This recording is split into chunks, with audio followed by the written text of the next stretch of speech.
Hey guys, welcome back to the show. In today's episode, we're going to talk how cringe is just the gap between your expression and people's expectations of you and how it almost took me out. We're also going to talk about how one teacher, shout out to Mr. M, gave me the confidence to trust myself when I literally had zero clue what I was doing and when to delete all my words. So let's begin. First of all, the cringiest thing that I've done in my life. Well, I'm only 17, but I would say the cringiest thing that I've done is publish a book at 11 and then write my author bio and my book description in first person. I was like, "Hi, the author of this book," a week ago. It was really bad. And since I honestly could care less about how that was considered, I was 11. It's called The Mixed Bowl of Stories. It was a short story collection that I'd written.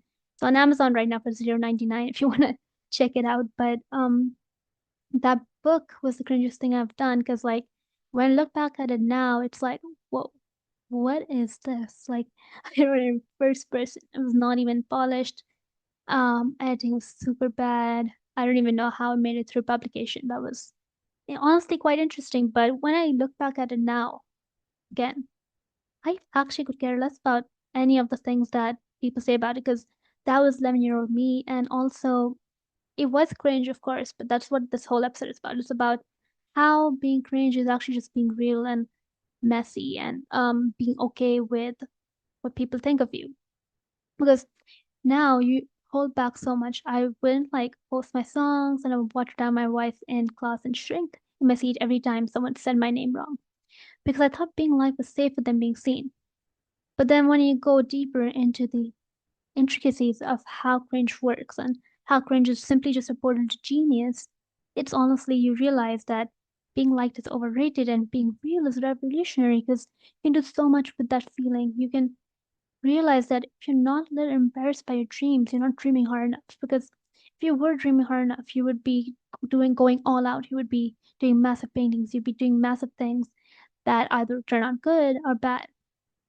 And again, we spend so much time trying to curate this perfect version of ourselves that everyone will love, but the truth is that everyone isn't your audience. Target audience is usually a specific demographic, and in this case, it's yourself. The only person you need to please is yourself and the people who you're really, really close to, but mostly yourself because you're the one living with yourself. And it's important to also note that you're not a Netflix show. You're a person, and the people who matter will find you when you stop performing and start existing as your true self. Again, I know there's always that fear of like, if I show the real me, no one will like me. I have had that fear, still do sometimes, but every time I lean into the messy, funny, dramatic, too much version of myself, people actually vibe with me more. Because being real might repel some people, but it attracts the right ones. And once you attract the right ones, identity anxiety will be reduced and you'll feel more happy. Of course, this is not a guarantee. Like, you could still have identity anxiety, but it won't be like, oh my goodness, I cannot be myself. I cannot be myself in this certain scenario. And it would give you a place to kind of unfilter yourself. You don't have to filter yourself all the time. We've been taught to filter yourself constantly, be palatable, be cool. But guess what? Again, cool is boring. Cool doesn't write bangers. Cool doesn't create revolutions. Cringe does. And cringe honestly is better because it's before polish, it's you before the world edits you and makes you into this perfect product or perfect material for the society to take. And again, I mentioned the story with the short story collection with all the messiness. And I also am proud of it in the sense of like, I'm glad I put that out, glad I learned from mistakes and no longer do that, you know? But it's also important to know that those kind of mistakes are allowed. It's okay to be messy and be crazy, especially if you're 11 years old. Um, Now, when you move on, right, we also realize, okay, once you drop the cool person act, what happens next? Do you lose the people you're friends with? What happens to them? Well, we're not the NPCs in other people's stories. We're the main characters who write our own plot. So the people who do leave you are either not the best ones for you at the moment, or they just simply don't understand the people they're dealing with in the scenario, right?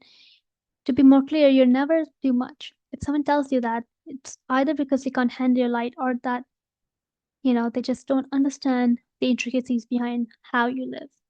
And that's just a them problem. Because hiding isn't humility, it's fear, and we don't have time for fear in this economy. Now, going into a lighter topic in the same hand is Mr. M. He's a kind of teacher who doesn't just teach. He sees you, like not just, oh, you did the readings, but hey, you're actually capable of more than you think, and I'm not going to let you forget it. So one day I was spiraling, like classic me behavior, doubting my and ideas and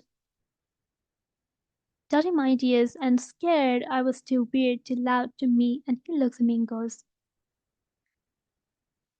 why are you waiting for someone else to give you permission to be who you already are? And I was like, whoa, excuse me?